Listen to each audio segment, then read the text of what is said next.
Bagaimana kaidah membuka kafah? Membuka kafah. Kafah itu apa ya?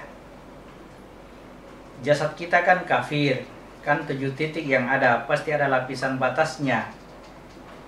Aku, batin, jasad. Oh, ini yang dia mau sebut ini ya.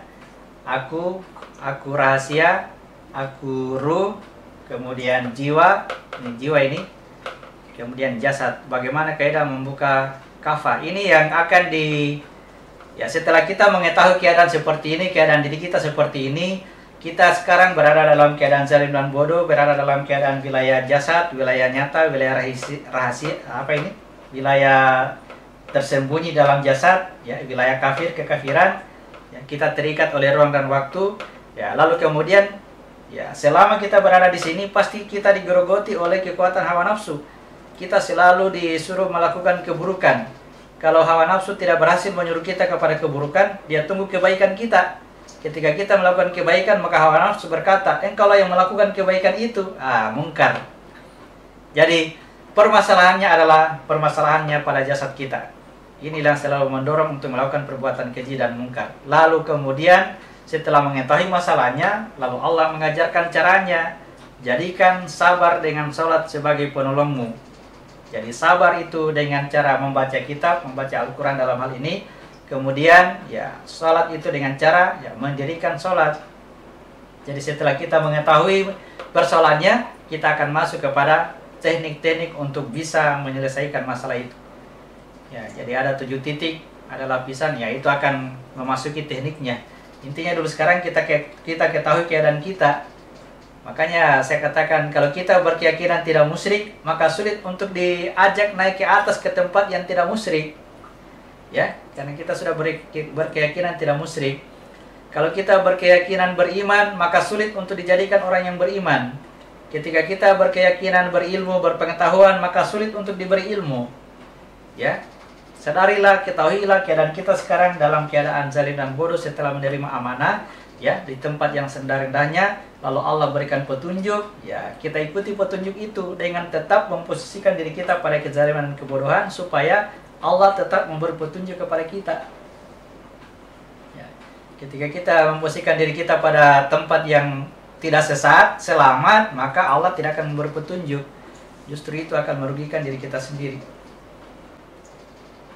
Tapi selama saya sholat, kenapa masih belum bisa terkontrol diri? Jadi yang kita kerjakan ini baru mendirikan sholat, ya. 7 titik yang saya maksud, 7 titik pada jasad, pada gambar manusia.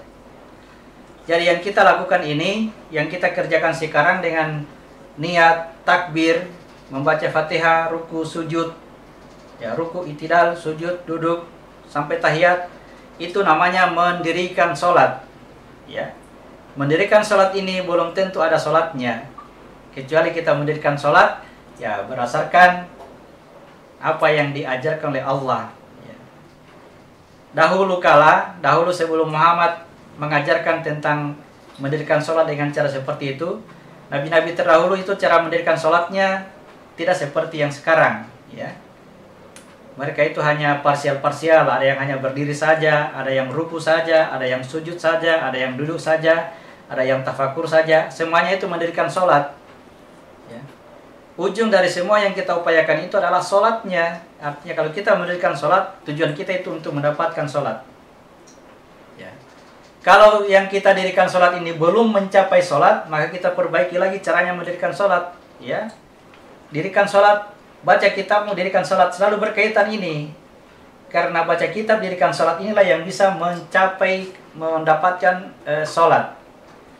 Dalam Al-Quran, di surah 4 ayat berapa saya lupa, dia katakan, ya, janganlah kamu la taqrabu sholata wa antum suqara. Jangan kamu mendekati sholat dalam keadaan mabuk, hatta ta'lamu ma taqulun, sampai kamu ketahui apa yang kamu ucapkan. Artinya kalau kita mabuk, tidak tahu apa yang kita ucapkan, itu sangat sulit untuk mendekati sholat. Tidak bisa mendekati sholat, apalagi punya sholat. Jadi untuk bisa mendapatkan sholat, itu harus dalam keadaan jangan mabuk. Kalau tidak mabuk berarti kita tahu apa yang kita kerja, kita tahu apa yang kita ucapkan. Gitu maksudnya. Jadi sholat itu harus dengan dasar pengetahuan. Dengan dasar pengetahuan, dengan mendirikan sholat atas dasar pengetahuan, baca kitab mendirikan sholat, maka itu kita akan mendapatkan sholat. Untuk bisa mengukur sholat ini sudah kuat atau tidak, kita akan melihat keseharian kita. Mampukah tercegah perbuatan keji dan mungkar? Kalau perbuatan keji adalah semua perbuatan yang buruk. Perbuatan mungkar adalah berbuat baik tapi ingkar kepada Tuhan. Ingkar akan pertemuannya, ingkar akan tanda-tanda Allah. Itu semua keingkaran. Ingkar janji bahwa aku adalah hamba, Allah adalah Tuhan. Begitu kita sampai ke muka bumi ini, kita memposisikan diri kita sebagai Tuhan. Itu namanya ingkar janji, perbuatan mungkar. Pada saat kapan saya posisikan diriku sebagai Tuhan? Pada saat saya mengakui semua perbuatan kebaikan yang saya lakukan. Nah, itu dia. Mungkar namanya. Oke. Alhamdulillah ya. Mudah-mudahan bisa paham, mudah-mudahan bisa dipahami sedikit demi sedikit Pak, karena Pak Budi baru masuk. Jadi upayakan supaya lebih banyak menonton videonya ya. Mudah-mudahan Allah kasih hidayah, karena ya biar saya ucapkan di sini, biar saya sampaikan bagaimana pengetahuan ini. Kalau Allah itu tidak memberi hidayah kepada kita, sulit sekali untuk bisa mengerti ya. Jadi hidayah itu sangat tergantung kesungguhan kita ya, kesungguhan kita untuk belajar mendekati Al-Quran, menyerahkan diri kepada Tuhan dengan segala kebodohan kita, datang ke Al-Quran dengan segala kebodohan ya. Cari tahu ya Allah, apa maksudnya ini ya Allah, apa maksudnya. Jadi jangan membaca Al-Quran yang membawa kemampuan kita, kemampuan berbahasa Arab, kemampuan mengetahui ilmu nahwu, ilmu saraf, kemampuan mengetahui asbabun nuzul, kemampuan mengetahui kemampuan begini menghijab kita untuk mengetahui makna yang tersirat dalam Al-Quran ini. Biarkanlah Allah dan Rasulnya yang mengajari kita ya. Yang mengajari kita Allah dan Rasulnya, itu sangat lebih hebat daripada ajaran-ajaran yang lain.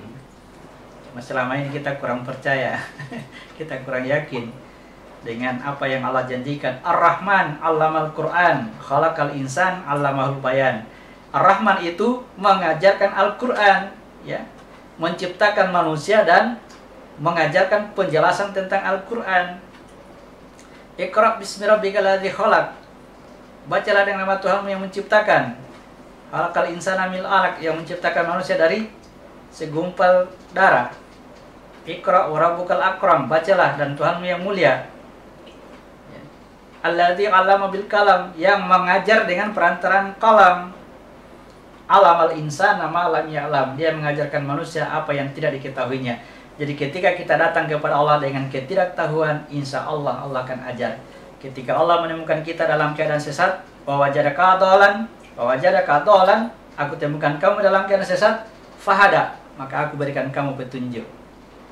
Yang menjadikan kita jauh dari petunjuk, kenapa? Karena kita posisikan diri kita berada pada jalan yang benar, tidak sesat. Itu sulit untuk diberi petunjuk. Karena kita membohongi diri kita sendiri. Kita berkumpul dengan orang-orang yang tidak sesat, ya. Kita bergabung dengan orang-orang yang tidak sesat. Bagaimana bisa dapat petunjuk?